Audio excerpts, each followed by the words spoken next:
Good morning guys! Kamusta kayo? Ayun. Bali, mag-ride nga pala tayo ngayon.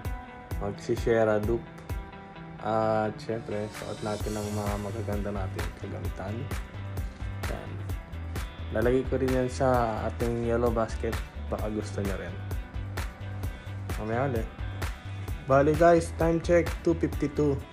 Dito tayo ngayon sa Sampaloc. Ride out na. Guys, andito na tayo sa Jollibee sa Gateway. Tama natin si Papa Weng TV. Nantay pa natin si Tito Sob Manila. Lapit na daw siya. Ayan na si Tito Sob Manila, late. At andito na nga kami sa Jollibee sa Marcos Highway. Bali 3:45 na to. Pero paalis pa lang sina Shane at RC sa kanilang bahay. 4 AM sana ang meetup namin. Kaso mukhang matatagalan pa sila. Kaya nauna na kami. Ito yung kahabaan ng Marcos Highway. Papuntang Boso-Boso.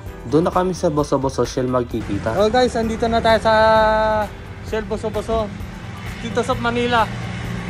Saka si Papa Weng TV. Antayin natin dito sila Mastermind RC. Saka sila Shane.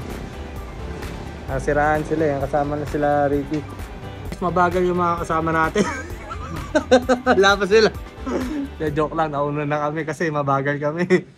Suot ko nga pala yung X-Tiger na padded shorts. Ayos naman guys. Hindi pa naman sumasakit yung puwet ko sa ahon na ginawa namin. Pero as usual, syempre magmamanhid yung... Ayun lang, mamaya ulit. At inabot na kami ng liwanag. 6 AM na rin ito. Kakarating lang din nila Shane, RC at Ricky. Magpapahinga lang kami sandali. Tapos aalis na rin kami. Sa Shell Boso-Boso pa rin ito. Shell Boso-Boso with Mastermind RC. Hey guys, kompleto na tayo. Ito na si Shane at saka si Ricky. Dalaga tayo, pahinga lang konti. Hindi ko na alam kung saan ito. Pero pabaras na kami nito. Ang ganda sana ng tanawin. Medyo meron lang kalat. Sana matuto din tayo na magtapon ng kalat sa tamang tapunan. Para mas ma-enjoy natin ang kagandahan ng kalikasan. Bali, nandito na nga pala kami sa baras. Siyempre, video. Pero nahuhuli ako, hindi dahil nag-video ako. Hindi dahil mabagal talaga ako. Sumaba kasi ako dito nang walang ensayo. Ang huling padya ko pa ay noong December 7. Kaya talagang gapang nagapang ako. Buti na lang at kasama ko si Papa Weng TV. Instant turbo sa Palo Alto. Garden cottage. Konti na lang, bibigay na. Pick upin muna sa pit bar. Diyos ko. Hindi ko na kaya yata. Nagkape na muna ako dahil nilalamig na talaga ako sa pagod. Parang every 5 minutes nagpapahinga ako. At tinuturbo pa ako ni Papa Weng TV. Papunta na nga pala kami nito sa Tanay Highlands. Doon daw kami magla-lunch. At nag-video muna uli ako. Siyempre, pahinga na naman. Eto nga, at tinuturbo na naman ako ni Papa Weng TV. Kaya ko naman pumadyak, kaso talagang napakabagal. Naiinip na si Papa Weng TV kaya panay ang turbo niya sa akin. Nadidinig ko na nga, hinihingal na rin siya. Habol na yung mga tropa natin guys. Tanay Highlands! Parang di ako napagod ah. Ano ba yun? Eto si Tito Sob Manila, chill rider lang. Pero ang lakas niyan ngayon. Ginagawa niya praktisan yung MOA 50 km halos araw-araw. At ito na nga ang Tanay Highlands. Meron silang parking dito at malawak din. Meron din para sa mga bike. Maganda dito, lalo na kapag makikipag-date ka. Dahil maganda ang tanawin dito. Overlooking. At syempre, malamig. Sobrang lakas nga ng hangin dito. Nagpalipat nga kami ng upuan doon sa may silong kasi giniginaw ako.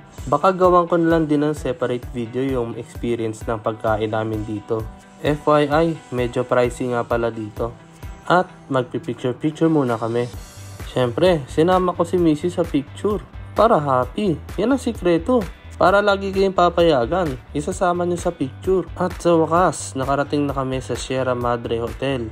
Kaya guys, kung mag-Sierra Loop kayo, ensayo talaga ang kailangan. At dahil year-end ride, syempre, bonggahan na natin ang ating mga picturan. Drone shots! Nakakamangha itong drone na to. Ang liit. kasyang-kasya sa belt bag. Bali pababa na kami nito ng Pililya. Maganda ang takbuhan namin dito at mapuno rin. Halos puro lusong kaya ayos na ayos. At makikita na natin dito ang mga windmills ng Pililya.